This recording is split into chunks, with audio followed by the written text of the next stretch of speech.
Leeds United made the most of their second chance in the European Cup against Stuttgart, the team they say has more foreign reserves than the Bank of England. Leeds won 2-1 in Barcelona in front of a tiny crowd. Their hero was Shutt. He scored the winner less than a minute after coming on as a substitute, and tomorrow's his birthday.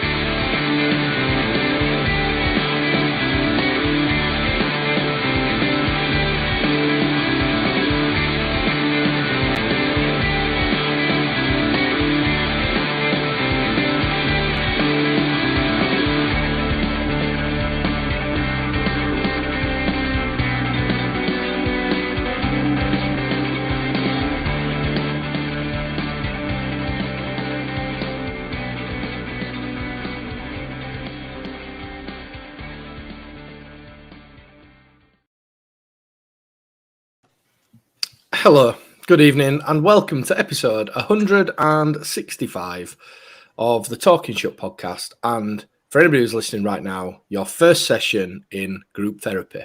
Welcome. Obviously, we won't be away with our fantastic sponsors, the guys at the Terrace, the guys at the Athletic, and our favourite ball trimmers, the men at Manscaped.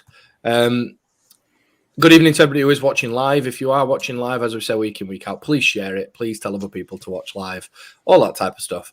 Lads, episode 165. It didn't go quite the way we expected it to go down at St Mary's. I'm actually a bit upset on two fronts. One, I'm gutted that it's not called the Dell anymore, because we could have called the show Disaster at the Dell. And secondly... Or Dell Hell. Dell Hell, yeah. Or Don't Ever Make Us Go to the Dell Again. Maybe that. So, yeah, anyway. Lads, St Mary's Saturday. We had a little brief chat just off air there. It didn't go very well, did Scary Mary? You've been thinking about that, Mike, haven't you, since we started? Yeah, it didn't go very well, lads, did it? It didn't go very well at all, did it? I know, Rags, you had a slightly better day because you managed to watch it afterwards instead of live. Yeah, I think I've got away with this a bit scot-free, to be honest. Judging on the messages that I was getting on Saturday afternoon while I was sat with my girlfriend drinking cocktails, and everyone was getting progressively wound up as the afternoon was going, and I was like, I'm really glad I ain't watching this. So as gutting as the as obviously the news of the result was, at least I didn't have to put myself through it, because I don't think I think the highlights I've seen from Match of the Day don't actually paint us as bad as we actually were, although they did say we were incredibly poor. The commentator did mention a very poor Leeds side, but from the highlights it didn't look as bad as obviously I think the performance actually was. I'm going to stick my neck out, and us Leeds fans, myself included, are always good for a knee jerk when it's not quite going our way. But I'm going to stick it out here and say I think that was as bad an individual and team performance as I've seen under Marcelo, period. That, for me, the most angry I've ever been is when we threw a 1-0 lead away to Wigan and when they were down to 10 men and we lost 2-1. Saturday rivaled the anger, purely because... And I've said it before we came on air, purely because, I said to you, Rags, I says, if I'd not watched the game, if I'd come for cocktails with you and your missus third wheeling, and I'd seen that we lost 1-0 and you go, okay, we're missing Phillips, we're missing Raf, missing as regular left back Firpo, all right, it must be one of them, bit of a tight game, we get done, Bamford, we get done by a sucker punch. No, we were just absolutely abject, awful for, I would say, 65, 70 minutes. Mike, you watched the game as well. What do you think? Well, we just didn't get started, did we, at all?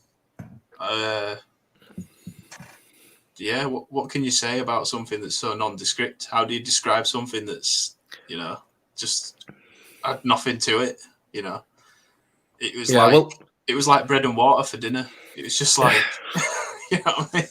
There was nothing there.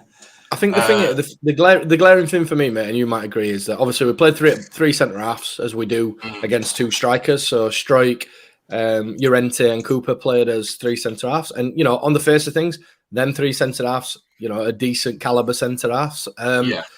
But the problem were, for me, massively, we decided to go real novelty and play without a midfield. So Tyler decided to play next to Rodrigo. Klitsch decided he had to run around like a lunatic in Midlet Park to try and make up for the lack of bodies in there.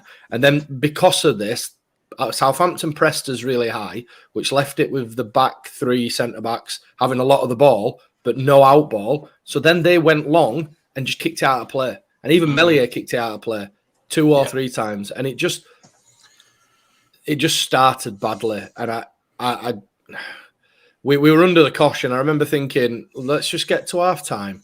Let Bielsa, sort some stuff out. Tinker a little bit, tweak a bit of, I don't know, his tactical genius, that type of stuff. But we came out, we had a go for 10 minutes, and then we just reverted back to type. It's this hoofball that we're seeing, like you said, the midfield situation. We need central midfielders that are comfortable on the ball and that can turn on the ball and play it out. And without this out ball, we've just got no midfield, and it is this resorting to hoofball that's just so disparaging to watch. You're just like, oh, for God's sake. And then, it's really bad, like this reliance on Rafinha that we've got now, that I'm worried that, this kind of thing of like, oh, well, we haven't got Rafinha, so everybody's heads go down. It's like, obviously we can't play without this one guy. I never want Leeds to become a one-man team, you know what I mean? And that's very worrying for me. Yeah, but I think the thing is, Mike, as well, for me, is there's a method to the madness of going long quicker. We get pressed, so we try and beat their press by going long to our pace merchants in Dan James and Harrison, who's no slouch either. But we couldn't even make them passes on Saturday. Them passes were non-existent, and Dan James and Harrison weren't in the game first half to be able to play it out. And then, it was even more disparaging. Every time the ball managed to find its way to Rodrigo, he got absolutely bullied by Salisu. It looked like me when I was 15 playing in men's league, just getting bullied, just absolutely bullied. And Rodrigo, I feel sorry for him a little bit because he gets chucked out sort of under bus quite a lot. But he didn't fill himself with glory on Saturday either, because when he did have an opportunity to get it, his first touch were bad. I think we could probably just sum this game up in like 30 seconds that it's one of the worst performances we've ever seen, and we absolutely didn't deserve to get anything out of the game at all. And frustrating, and more frustrating, it took me about 9 bottles of beer Moretti to just take the edge off, and then I had to deal with a hangover on Sunday as well as the defeat. But anyway, like you say, with the balls out to the wingers as well. Last season, Cooper could play those balls. Yeah, and he's just not done it this season. Like, it's the Phillips balls out to the wing and out over the top to Bamford and that. And it's like, Cooper used to be able to play those last season, and this season it's just not. In terms of an attacking outlet, which he had been last season. I mean, we got the first goal against Chelsea at Stamford Bridge from a Cooper ball. I think it was out to Phillips. And there's been a couple others where he's just, but again, in terms of like progressing season after season, I think overall we're really looking like we've actually gone backwards. Yeah. Individually as well as a team. So focusing on the more positive aspects now. We've had this under Bielsa before a couple of times. Bad runs of games where we've looked poor. In Championship, the Forest and the games running up to the Brentford game where we eventually nicked a one apiece when obviously Liam Cooper scores, and then it kind of changed the season on its head. We were back to how we were. And we've seen glimpses this season of the Leeds that we remember and love from last year, but in short bursts, as in 45 minutes, 20 minutes, 25 minutes, all that type of stuff. Obviously, the game against Watford where we get a win, battered them, but it's a poor Watford side if we're being genuinely honest. And I'm not taking anything away from the performance. You beat what's in front of you, and that's fair. That's absolutely fair dues. But we're what, 10 games into the season now? Are we? Is it 10 games? 8 games. 8 in the league. Yeah, that's right. So, we still haven't quite got going as things stand. Granted, mitigating factors, injuries, the constant stop-start of the international break is becoming a bit annoying, and I actually think it's killing us a little bit. The stop-start, them going away, him coming back, them going away, all that type of stuff. Injuries, COVID, all that. We've had a really disjointed start to the season, and I feel like hasn't everybody had that though? Well, there is that, mate. Yeah, but not everybody in Premier League carries such a small squad. And again, Phil wrote an article in Athletic today. If you want half price off a yearly subscription, you can with Talking Shutt at theathletic.co.uk. But Phil wrote an article, I think today or yesterday, about Leeds carrying a small squad, and we can't argue the fact that we do carry a small squad.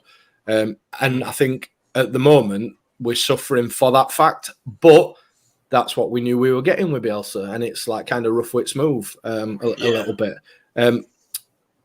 Obviously missing as big game players in Calvin and Rafinha. What did you make of the fact that we appeared to fly Raf home on a private jet with 10 beds in it and Thiago Silva randomly? I don't see the point, he don't feature. I don't see the point. Same with Phillips as well. Like, get him in rehab. What are you doing dragging them down to Southampton? They don't need to be there. They can watch it on TV. I don't know. What's the point? Yeah, you know what I mean? Absolutely. Unless they were, it was right towards the death that they made the decision. Yeah, it's not worth the risk, and they just wanted that as an option.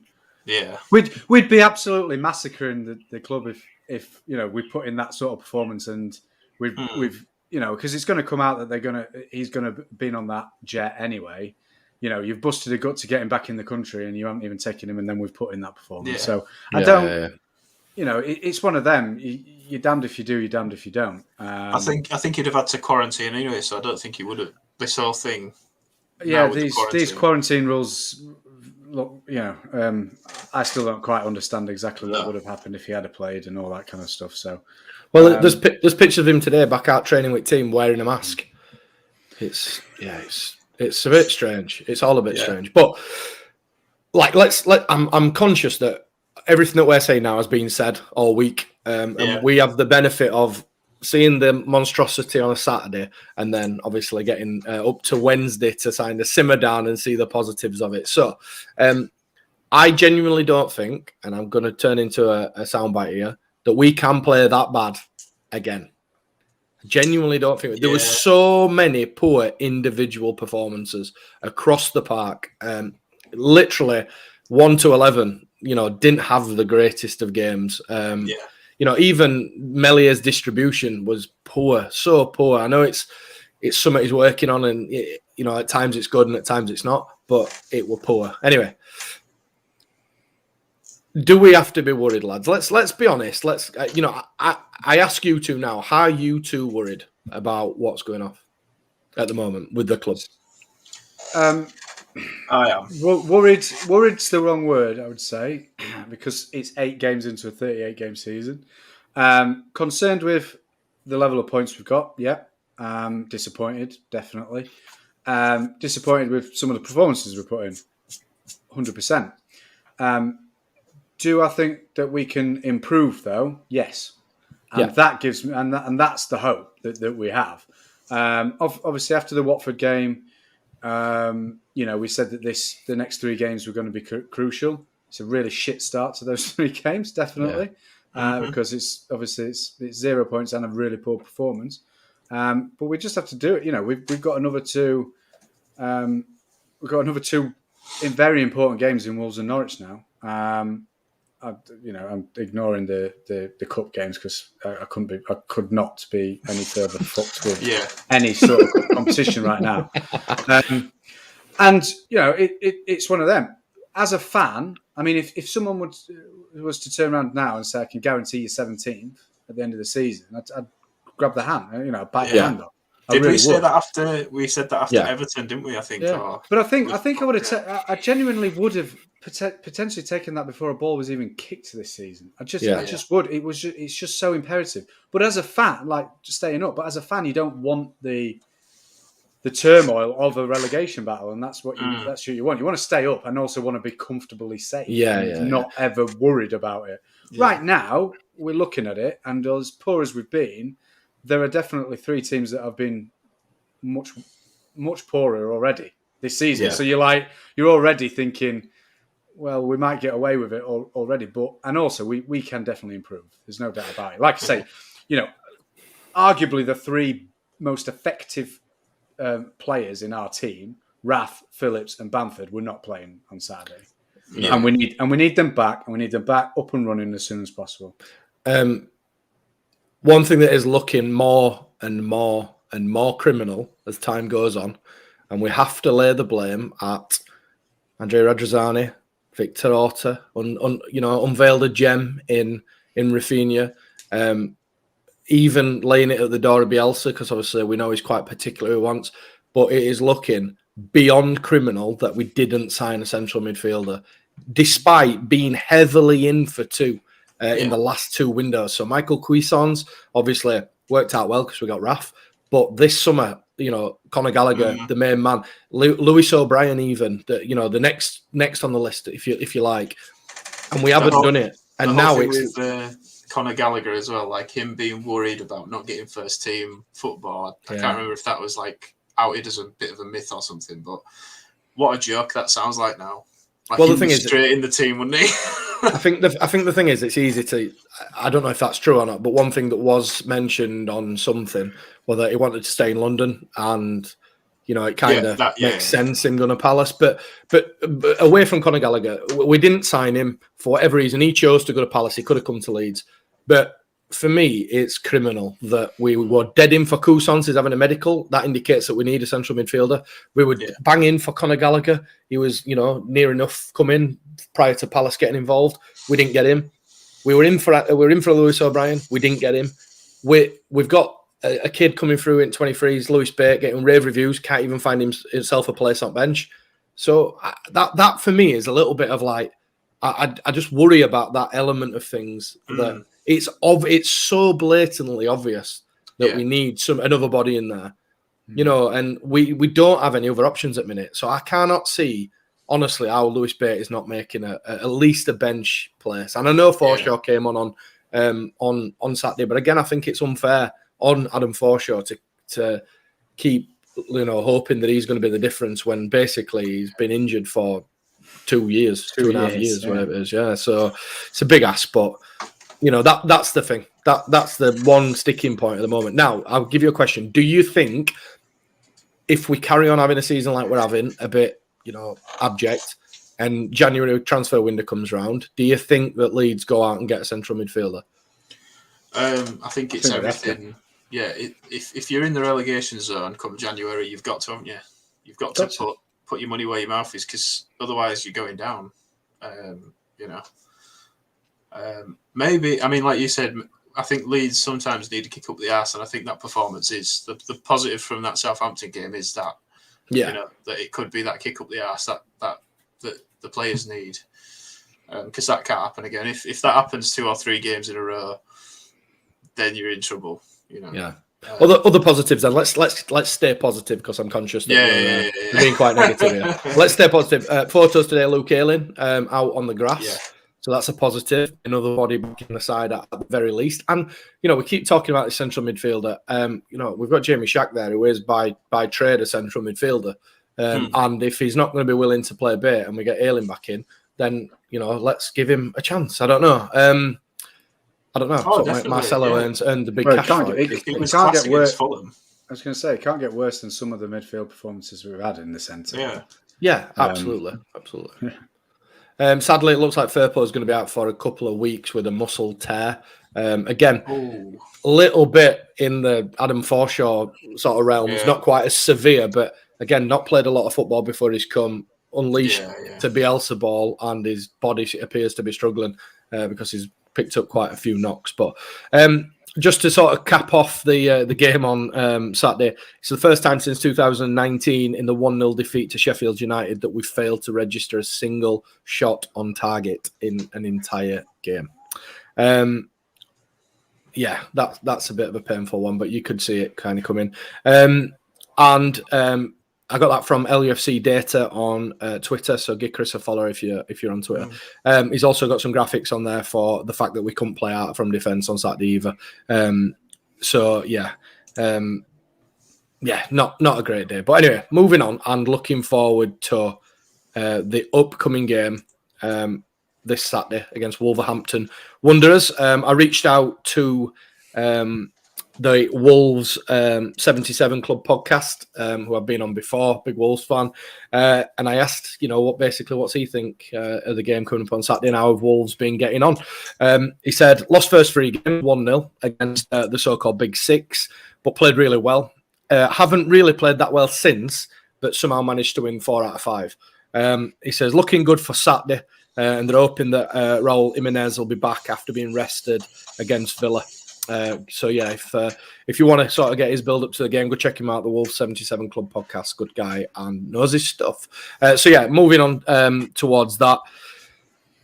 You'll be going Rags, I would imagine. Absolutely, yes. Yeah, I'm not attending this week because it is my birthday. So I have been told I have to book in family things, so I'm not allowed to go to the game. But I will Surely be. If it's your birthday, you should be going. Yes, but I will be taking it in somehow, way, shape, or mean. Wolves seem to have admitted the resurgence coming back. Once Jimenez has come back and they've got the new manager in Bruno Lager, who's got a Yorkshire link. Does anybody know what the Yorkshire link is? His surname? Bruno Lager. Yeah, his name's a beer. No. Any better ideas? Nah. He was at Sheffield Wednesday under Carlos Carvajal when they had their little run towards the Premier League. So there you go. We've got a little link to Yorkshire. How do you see it going on Saturday, Rags? I think first and foremost for me is a better performance, please. Would be a starter for 10. Does Phillips and Raf come back in? And that's my question to you, Raggy. I think if there's like any kind of, even if there's doubts to them, they still have to play. In my opinion, we just need to get points on the board. We need to put in our best 11 and try and get that. We have hit them at a time where they're coming back, into form. Obviously, they got a last minute winner against Villa after being 2-0 down at the weekend. So they'll be buoyed by that, but we need to bring them back down to earth with a bump. They were fucking spozzy against us last season, doing the double overs. When you look at those games, and they probably didn't deserve that. So we owe them one, definitely. And I'm mates with a big Wolves fan as well. So and he's I'll be seeing him the weekend after. So yeah, we need it basically. And the thing is as well. We have been a bit negative for the first sort of 20 minutes of the podcast, but it's hard not to be after Saturday. But one thing we know about this Leeds team is they could turn up and perform, turn up and perform, and give Wolves a game. And listening to Liam Cooper post-match as well, he sounded quite pissed off, to be fair, quite angry. Do you know something? I hope they are angry because I felt for the 3,300 Leeds fans or whatever it were that travelled down to Southampton 6 hours to basically be served up that, essentially. And it's not very often we say that. I mean, you mentioned earlier, Gaz, that it's probably, in your opinion, the worst performances. We have, just because Bielsa's come in, we haven't had amazing performances every week, week in, week out. We have had poor games. Every time we went to QPR, we'd get turned over every time we went to Loftus Road. For some reason. We have had really poor performances in the Championship days as well. And we've always bounced back. And like you say, remember when we lost 2-0 at the City Ground and Ayling came out and he looked a broken man in front of media and everything like that. Yeah. And then look what happened. We turned it round, and and that this team can do that. And we haven't seen a good Leeds performance, in my opinion, this season. We haven't. I think it's increasingly looking like the Watford performance was mainly due to their ineptitude rather than our brilliance. And I think that shows that the amount of dominance we had, and we still only scored 1 goal in that game. So, so we know we can improve, and we need to do that. We need to do that really, really quickly. But we know that these lads can do that. So we just have to hope that we do that. Let's get those bodies back in and firing on all cylinders, and let's put together 2 good 45-minute performances in the same game and turn them over. Yeah, Let's I mean, do it. You know, on the face of things, you know, Wolves, who have had a reasonably good start to the season, and Arsenal on Tuesday in the you know, whatever it is, Carabao Cup, I think, in it. Is it Carabao? Is it the it's Carabao? Yeah. Vietnamese energy drink cup? Yeah, Bull Spunk Cup. Do you know something? There's an opportunity to come out of these games and us sit here next Wednesday with a positive result against Wolves and a positive result for a young side for me in the Arsenal game. I'm probably sat here next Wednesday going, oh, do you know what? It's all not that bad. You know, we can forget about Southampton, and we know that this Leeds team can do that. Touching on the second game, then down in the capital, in the big smoke. What type of a team does it field? Because there could be an argument here for get some of them players who are playing, you know, sort of not the best football at the moment, out of form a little bit, get them in, get them more games, try and play through their, you know, a bit of a sticky patch, which we know that Bielsa likes to do. Or does he give a bit, a Somerville, a Creswell, you know, another chance to come in and sort of start saying, well, do you know what? We're here. We're not playing great at the moment. You know, we're here. You know, play us. What do you think? Do you think he'll go with that, or do you think he'll put probably the same team out that played against Wolves on Saturday? Yeah, I think that's what he'll do. I would argue play the kids, in my opinion. Like I say, I couldn't be arsed with the cups now. You know, we talked about it earlier in the season, and we said it'd be nice to have a cup run, and I was bang up for it at that stage. We didn't expect to be in this position, though, did we? Not interested in that now. Do you know something, Dawn, about the cup run? I'd much rather. I'm a bit of a traditionalist. I'd much rather a run in the FA Cup than I would in the Bull Spunk Vietnamese Energy Drink Cup. I'm not that bothered about that one, to be honest. So yeah, we'll have to wait and see. Obviously, a bit later on, we will get some of Raggy's predictions on the two games that are coming up. Double week. I don't think any of us did too well last week, so we'll have a little look in that. Before we get into some more stuff, we'll get a few comments in. There's obviously a little bit of trepidation in the comments, as you'd imagine. Addy Trapman, good evening, gents. Please keep it brief about the Saints game. I don't think we did bad. 27 minutes. You know, fair enough. Peter Humman, hello boys. Simon Reed, evening chaps. Jimmy 903 on 9013 on YouTube says things can only get better. As D. Ream once famously said, things can only get better. And David Lofthouse, very scathing. This side is like all previous ones. Take the fans for granted. 3,300 at Saints. Stephen Millard, extended family and Arsenal fan. Evening, lads. Phil Dobb, no result against Wolves. It's probably the start of the end for Bielsa. What do you think about that, lads? If we don't get a positive result against Wolves, that will be sort of 9 games with 1 win. No, Bielsa's too ingrained in the whole infrastructure and fabric of the club, the culture of the club now. Like, he can't... Culture club? Culture of the club, yeah. When he goes, it'll be on his own terms. I think he's too ingrained in the whole infrastructure of the club, and I think there's... the way we play and how we're used to playing, I think complacency can creep in to the players, you know, who spend too long on the ball, or and I think the players know, some of them must know that he's going to be loyal to them, so maybe they don't give it 100% or whatever, which as a fan hurts to say, because you want to believe that the players give everything, but looking at the Southampton game, you're like, These aren't players giving everything. These are players expecting to turn up and turn Southampton over. Yeah. You know, expecting to walk it in, and it's just obviously not happened. We've been caught out, and I think that's a big thing. Is like, it's not down to ability with our players. It's never, if we have a bad game, it's never down to ability. It's down to mindset, I think, a lot of the time. Application, innit? Yeah. Definitely. Rags, should we be worried if we get beat again by Wolves? Is Bielsa in trouble at that point? I don't think he's in trouble. No, I don't. I can see there be more dissenting voices throughout the fan base, as there is at any time, and I don't think there's been a manager as universally loved up to this point as Bielsa, but I think things would start creeping in terms of what the club would do. No, I think he's incredibly safe, to be perfectly honest, and my argument behind that is mainly due to the fact of who out there could get that group of players to play any better. You know what I mean? I think Steve Bruce has just become available. Get Bruce in and that.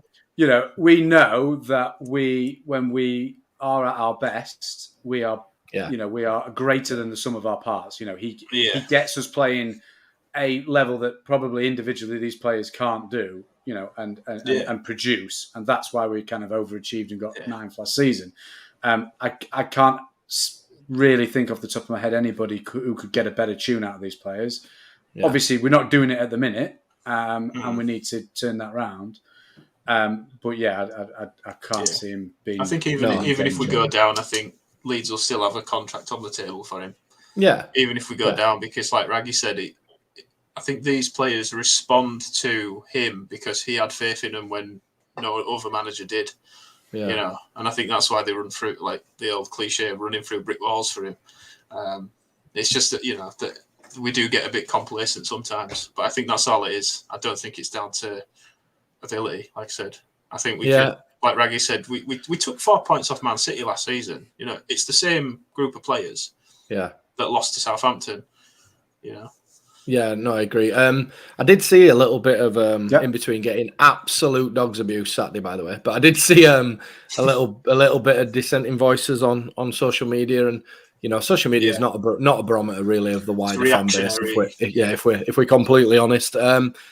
However, just on one point on that, just because people highlight some sort of criticisms of the team or even the manager's sort of choice of selection, doesn't mean that they don't believe in it anymore. Doesn't mean that they want Bielsa out. It's a fact of we're football fans who pay our hard-earned cash. I hate saying that because it's cliches out to go watch our club, and I feel like we should be able to have an opinion on it because let's be honest, social media now is what it was of old, where we'd watch the game, we'd go to the pub, we'd debate the match. Some would agree, some wouldn't agree. And then we'd have a couple more beers and completely forget about it. The problem is now on social media is that's time-stamped forever. Yeah. And you get people who rinse you for months after.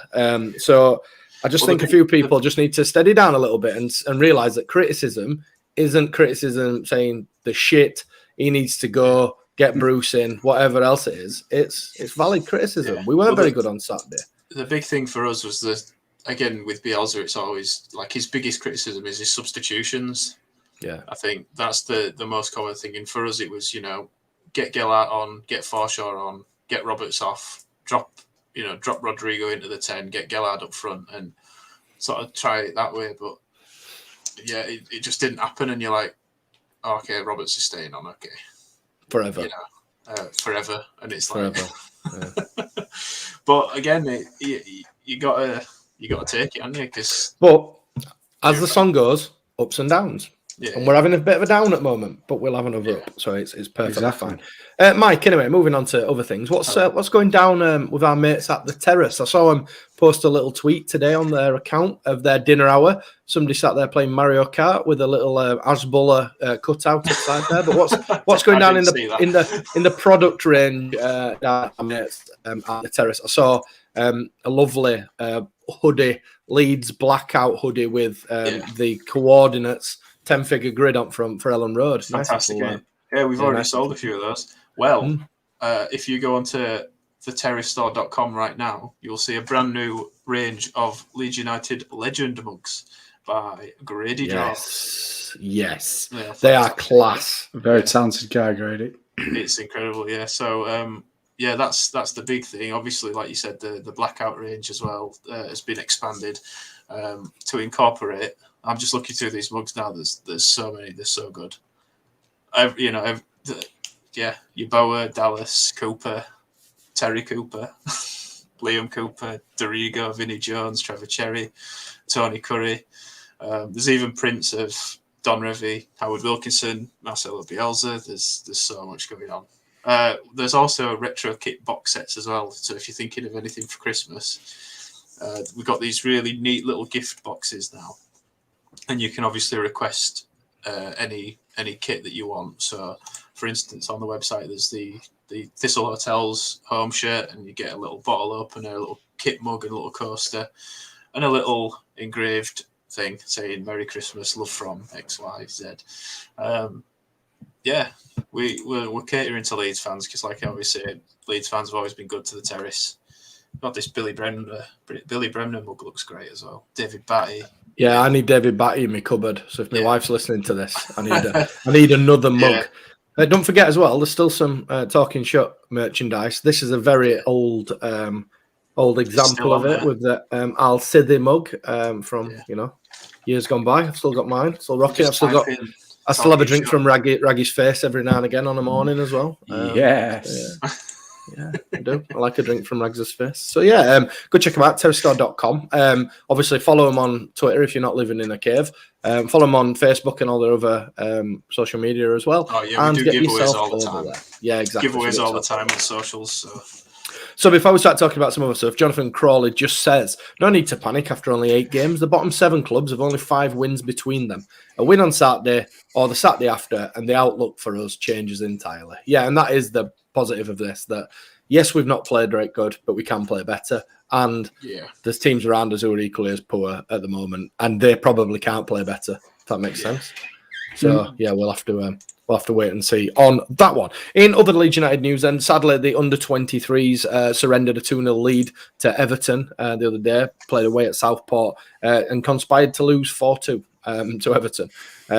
Everton do have a pretty good youth setup, to be really honest. I caught a little bit of it, but I was grafting, so I didn't manage to catch it all. I think Cristiano Somerville and Amari Miller scored. I think. Am I right in thinking that? If anybody can remember, Amari Miller definitely scored. Did, well, to say the under-23s are the new boys in the league, they're sitting in 7th.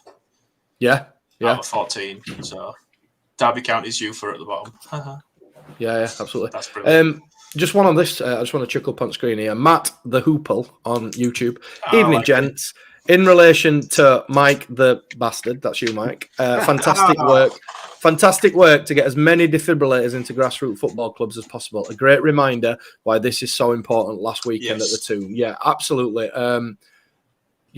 I've not actually heard how the lad is who's had some art issue in the stadium, but it's undoubted that he would not be walking around at this moment in time if A, there wasn't a defibrillator there, and B, he wasn't lucky enough just to have a doctor sat quite a few rows away from him, which probably assisted in that. So best wishes to him. Football loyalties transcend and disappear at certain elements, and that's one of them. So I hope the lad's on the mend. And a big, massive congratulations, well done to everybody who did have the stones to jump in and help out, because having been in that position a couple of times myself, you do have that moment of surreal moment thinking, I'm doing CPR on a real person here. This is bizarre. It is quite a leap to put yourself out there and do something. But what I always remember my instructor always said to me is that the long and short is if you do something and you don't do it very well, you give them a better chance of surviving than if you do something, if you don't do anything at all. So I always take that little snippet away. So anyway. So well done to the Terrace on getting defibrillators into as many grassroots clubs as they can. And I think it's about time that the government made some sort of legislation that every sporting club should have one. But anyway, that's a different story for a different day. They managed to lose. It was Miller and Greenwood who scored for the 23s, not Crescencio Somerville. Moving on then, before we get into Shithouse of the Week, we'll have a bit of Raggy's Predictor now. I've had time to stew over what we think we're going to do this weekend. Raggy's Predictor. You'd be surprised to hear that no one went for a Leeds defeat at the weekend, so nobody picks up any points. Bloody hell. So that still leaves Mike the Bastard out in the lead with 10. Yeah, bastard. Absent Ben, who, no one's mentioned the fact, that Ben's not here today. Oh, no, I didn't mention right at the very beginning. Did you? Yeah, I think I did. Sorry, Ben's not here this week. He's gone to Alton Towers. He's not been very quiet. He's not just been quiet. Yeah. To be honest, if he was here, I suspect he wouldn't have been very quiet. Because in fact, he was one of the. He was quite angry. Ben in the group was fuming that he was missing tonight just because he really wanted to give the team one. I think. I think that. Was it, Ben's on 8, and then myself and Gary bringing up the rear together on 5. But it could all change, Gary, because we've got 2 games to predict. 2 games. So, 2 games. So we're going to start. We'll go around on, obviously, Saturday with Wolves coming to Elland Road. Mike, you are in the lead, so you take the honours. How do you see it going? 2-2. I was just about to say a Desmond, but I think the news was, didn't he pass away today? Desmond Tutu? I'm sure. Surely not. I'm sure I saw something on Twitter earlier today. It might be one of those fake things, but have a look at it. Look it up. No, he's very much alive. Oh, thank God. That's fake news. Fake news got me good and proper there. Right. So yeah, Desmond, you can have keep going. He's knocking on there. Gary, what do you say? I'm gonna go with we will perform better than we did on Saturday. That's a given. I'm gonna go with a 2-1 Leeds victory. I can't bring himself to back against us or a draw because I feel like we desperately need to start putting some points on board and turning these performances around. So I'm going to go for a 2-1 victory. I'm going to go for Rafinha, and it'd be nice for Rodrigo to get on score sheet, to be honest. But anyone other than Rafinha to get on score sheet would be nice. I'm thinking it'll be tight. I'm going 1-0. Yeah, probably will be tight. Yeah. We'll get Ben's. And then Tuesday, we go away to the Emirates in the Bullspunk Cup. I'll start us off. I think we get beat. I'm not going to lie. I'm saying 2-0 Arsenal. Gary? Well, I'm taking my son, who sat just off shot here, to his first ever game in the Big Smoke on Tuesday. So if you see me down there, feel free to say hello, but don't throw anything at me. I have to agree with Rags. I think we'll get beat. I feel like the performance is more important than the result, though, and I'm going to go for a 3-1 Arsenal victory. I think they score first, we level it up, we try and get back in game, and then they nick it, and so on and so forth. Mike? Yeah, I agree with Gaz. I'm going to say that as well. I think they've got players to bring off the bench, I think, if they're desperate. Yeah, I agree with that. We're saying 2-1 Arsenal. I went 3-1 Arsenal, but you went 2-1 Arsenal. 2-1 Arsenal. 2-1. Okay. I don't think we've done that many times where we've all gone against Leeds. No. We'll all be called the bastards next week. Yeah. Absolutely. Well, hopefully we're wrong. Well, hopefully we don't pick up any points for that, and we actually win. So. Yeah. Gordon White says, "Is it me or is Mike trying to hide in the side of the screen?" No, that's just me being gormless. You're just trying to show off your books, aren't you? You've got many leather behind you. Yeah, I can read. Look at me, I can read. I can read. Everything's a mess. So somebody's just commented a bit further. David Lofthouse, big thanks for this. He was on Facebook today, the older guy from the Newcastle game. He's doing well. That's great news. So, great. Brilliant.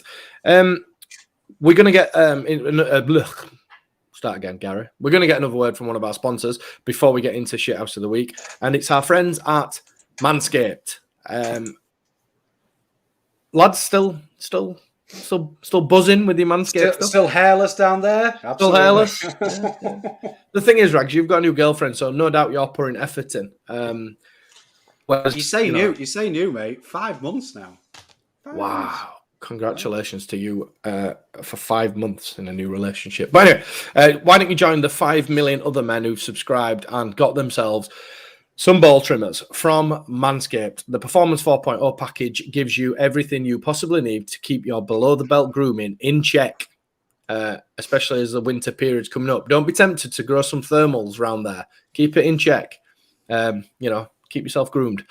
With the Performance 4.0 package, you get a weed whacker, which is your nose and hair doofer. You get some ball deodorant, some ball toner, and the Lawnmower 4.0 knacker trimmer with LED lights and anti-snag technology. to stop you ragging out the hairs and cutting them out instead. You can go for a guard, for like a fade, or you can go guardless like I like to, run the risk and get right down to the bone. That's what I like to do. So, yeah. Anyway, fade. We can offer you at Talking Shutt 20% off and free shipping anywhere in the world. Anywhere in the world. If you go to manscaped.com and put in Shaving Shutt at checkout, you will get the 20% discount and they'll be shipped to anywhere in the world. We've had pictures from Australia, New Zealand, and I think that's about it from our international listeners. So get yourself involved, and a big thanks to Manscaped for continuing to support us. And it's time for a little bit of this. Shithouse of the week. The Shithouse of the week segment, the segment that lets us vent our spleen at the recent goings on. Matt the Hoople says, congratulations, Raggy. Why not get a box of Middlesbrough chocolates? Warnock Gump. I've no idea what that means. Is that an in-joke? No, that was the Walnut Whip. I don't know. No, he did the press conference, didn't he? He pretended to be Forrest Gump. Oh yeah, yeah. Didn't you see it, Gaz? No, what a twat. Oh, it was the worst Forrest Gump impression you've ever seen in your life. Oh, it's terrible. It's absolutely terrible. Yeah, about the box. The famous line about a box of chocolates. Yeah. The guy's what a prick. twat. He is, yeah. We'll put him in there for that, actually. Yeah, exactly. Warnock for being a twat. Warnock for being a twat. Other nominees, the FA. They've featured, intermittently in Shithouse of the Week for making our beautiful club, Leeds United, punish a child for entering the field of play after the game at Ellen Road. I actually got the screenshot of the bit in the FA handbook that says that they have to punish him. Dean from Twitter got it on there. It says, each affiliated association competition club shall be responsible for ensuring the directors, playing officials, employees, servants, servants, that's a bit sinister, representatives, spectators, and all persons purporting to be supporters. How can you purport to be a supporter? Anyway, basically that we'll keep off at field. And plastics, basically. Plastics will just show up. Yeah, we've got all full of Ellen Road now. Now we're in the Premier League. All these people pretending to be supporters. Where were you when you were shit? Yeah. Anyway, we're going to stick FA in there because it's just a child, man, who runs on. But I do get it. There's a rule and all that type of stuff. And the club have been incredibly lenient. I think they've banned his dad, though, to be Have they? Oh, fair enough. I think it's the dad. Is it? Because he was responsible. It happened right in front of us. I was waiting to get down. Did you push him on the pitch, Rags? Yeah, I was like, go on, son. Get me a shirt. No, I where my season ticket is possibly the worst place in Ellen Road for getting out at the end of the game. Yeah. We've got people on the end of the rows who just refuse to move, and then the gangways. So I'm always one of the last to get out of the cop. And that's the thing. It was like way after the whistle as well. There was only a few players doing a bit of like a walk around. Loads of people had left. It seems a bit joyless. Like what was quite funny was it an optical illusion because when he hopped over the hoardings, he looked like a child, but then when he got to Jamie Shackleton, he was actually bigger than him. Jamie the headlock going, and then he ran back and became a child again. It was impressive. So anyway, I hope his dad have to sit his suspension out, but we're gonna stick FA in for that. COVID, I'm gonna Bob COVID in there again. It seems to be rearing its ugly head again. There's talks of masks and lockdowns and all that sort of joyless stuff again, but stay safe, people. Leeds United, I'm going to bob Leeds United in there for Saturday, and significantly damaging my liver, I think is the phrase. The buggers. So there. I'm going to miss the last one off because I've stopped being grumpy since I wrote it in there. So I'm going to with us. We don't mind losing. Like I hope I can speak for us all when I say we don't mind losing. It's the manner of the defeat. That was it, mate. Yeah, that was it. That was the upsetting part that we just never even appeared to try. I know we did, but you get what I mean anyway. Yeah. So lads, who do we want to get it? Do we want the FA for making us punish a small child? Do we want COVID-19 for appearing to sort of be resurgence again? Or do we want Leeds for damaging my liver on Saturday? Yeah. We haven't mentioned FA for a while. Yeah, I've got to go with FA. Fucking dinosaurs. Yeah, we'll bob FA in there. Yeah, stupid rule. But well done to the club for sort of being a bit sensible in terms of the punishment that was dished out. So yeah, lads, that kind of brings us to an end of episode 165. A pretty short one for us, in fairness, because we try and stay positive, but positively looking forward to Saturday. Rafina comes back in, Calvin comes back in, and the performance is much more befitting of a Marcelo Bielsa at Leeds United. Yeah. Big thanks to everybody who has tuned in, got in touch, continues to download it week in, week out. We do genuinely appreciate it. We have seen a little bit of a tail off in people downloading it recently, which is disappointing. However, the same, a couple of thousand still download it every week, and they have done since we started, and we are forever appreciative. Next week we'll be back at Ingfield at Ossett to record in person in 3D. Just a quick nod to Ossett, unfortunately, on the back of a 5-0 defeat last Friday to a star-studded Liversidge town, shall we say. But yeah, they'll be back again. So yeah, good luck to them in their game this coming weekend, and we'll be down there next week. Raggy, thanks for recording to us from the sun. It's very bright. It's quite warm in here. And Mike, thanks for recording from a library with some plants. I knew that was coming. That's very nice of you. I've just got I've got a guitar. Oh, go on, give us a tune. Can't play it. And I've got I've got my own topiary. Look, Mike, I'm trying to figure out how to work my handy. Look, the little fake one. The little fake one. Hey, don't be plantist. Anyway, yeah. Is that a lamp as well, or is it one of those? Can you remember in the salons where they used to put the old women used to have those things that went over their heads? Yeah. It's to shine my bald spot up before next week. Give it a good polish. Yeah, but it's a bit offensive on the old eyes, isn't it, for anybody who's watching it live? So yeah. Anyway, brings us to an end of episode 165. We're just ranting now. Big thanks to everybody. Thanks to the sponsors. Leave us a review. Contact us if you want. You can. If you'd like one of us particularly, we're all on Twitter. Mike's there at Terrace Mike, is sort of business account. Rags is on there and I'm on there and stuff. Yeah, just if you want to abuse us, feel free. It's fine. Anyway, I'll sit there.